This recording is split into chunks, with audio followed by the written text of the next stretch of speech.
કેવું છે હવે મમ્મી? સારું છે. હવે શું હતું?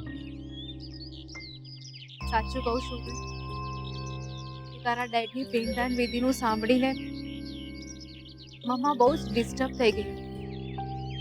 યુ નો, તારા ડેડ અને મારી મમ્મા બંને બેસ્ટ ફ્રેન્ડ્સ હતા આઈ નો. અને તારા ડેડની આ વિધિનું સાંભળીને મમ્માને સતત એ જ બધું યાદ આવતું.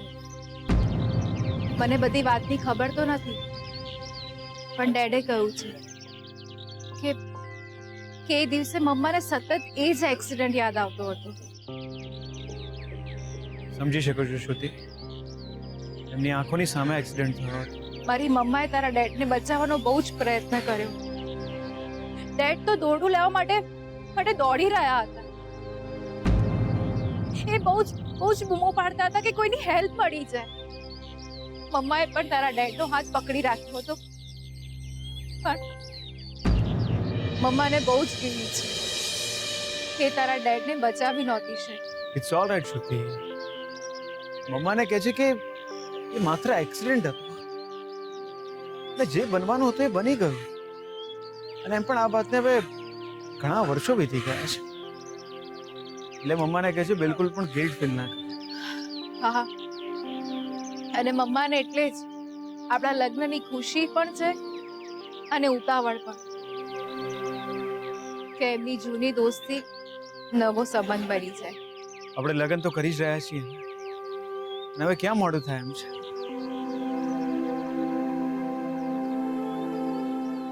ને એમ પણ હવે તો જીગર અને લક્ષ્મી પણ લગ્ન કરી રહ્યા છે. લગ્ન કરી રહ્યા છે એટલે એ તો લગ્ન કરવાના જ હતા ને. ઓફકોર્સ, હું તો એમ જ કહું છું.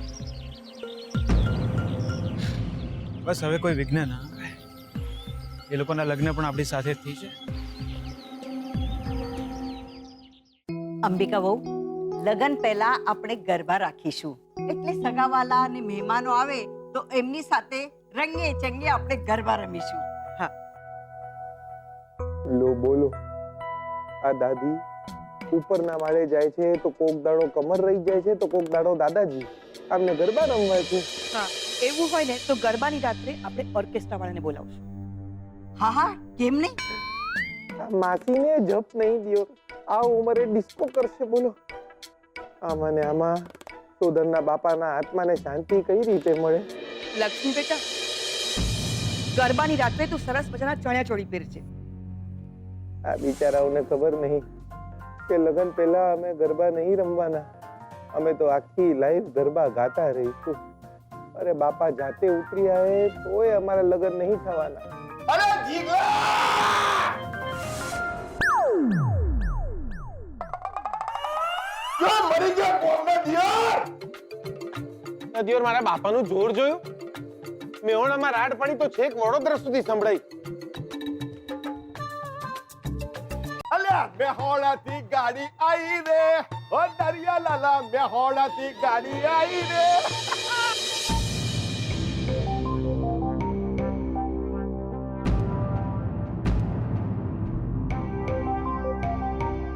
દીકલા જો કોણ આવ્યું છે?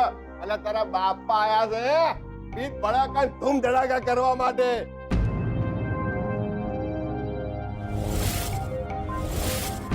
Mister and Mrs Atmaram Patel. આ ચો ગઈ ઘરથી તો જોડે જ આવી ગઈ. અહીંયા જીગલાની માં આય કા નહીં તો નવી કરે હું તો અહીં આઈ ગભરાઈ ગઈ.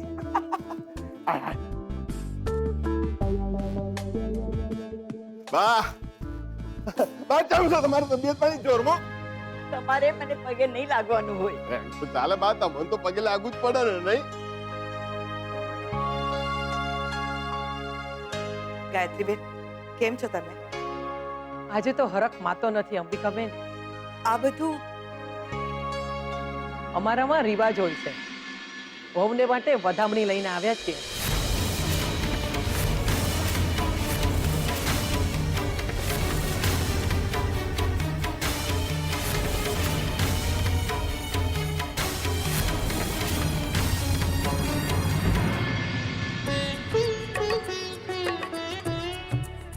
લક્ષ્મી બેટા,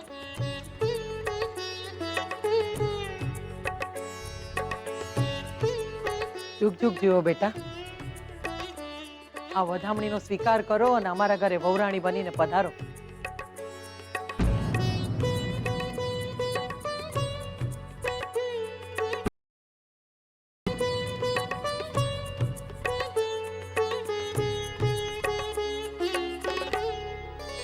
જુગ જુગ જો બેટા. તને ખબર છે અમે તો મેહોણામાં છે ને કેટલી વાર ઘરે માતાજીને તેડાઈએ હો. અને અત્યારે એવું લાગે છે જાણે અમે સાક્ષાત લક્ષ્મી માતાને તેડવા આવ્યા છીએ.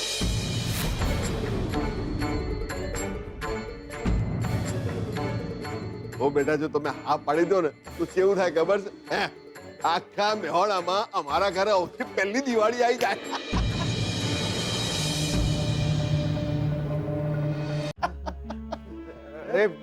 એક મિનિટ આ શું તમે ગેલા કાઢો છો યાર? તો યાર તમને મેહોણામાં છૂટા કોણે મેલ્યા? આઘારો કહું છું તમને, આઘારો. આ જુઓ અમને, જુઓ કોણ છે આ લક્ષ્મી છે. જુઓ બચારા કેટલા ગભરાઈ ગયા છે. આવું કરવાનું લાઈક તો પોતે વાડકી જેવડા છે, એમની સામે આ મોટા મોટા થાળ લઈને આવી જાવ તો ડરી ના જાય માણસ. અલે ભાઈ, અમે વહુ માટે ખીચડી કઢી નહીં લાયા, બરોબર? આને છે ને વધામણીનો થાળ કહેવાય. અને આપણામાં એવું હોય ભાઈ. લક્ષ્મી આ વધામણીનો સ્વીકાર કરે ને એટલે એને લગ્ન માટે હા પાડી કહેવાય.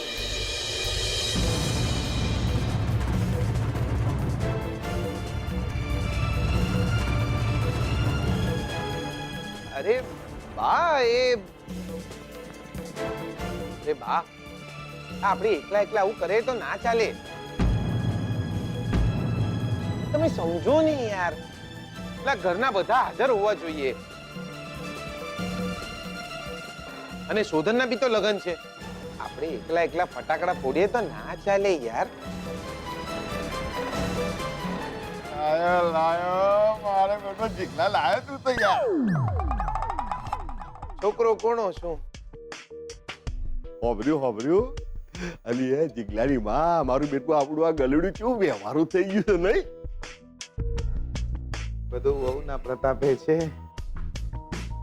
હાર પે કશો વાતો નહીં. આપણે કામ કરીએ, બધા આવી જાય પછી આ વધામણીની વિધિ કરીશું, બરાબર? શું થયું ભાઈ? માણસ શ્વાસે છૂટો ના મૂકે યાર.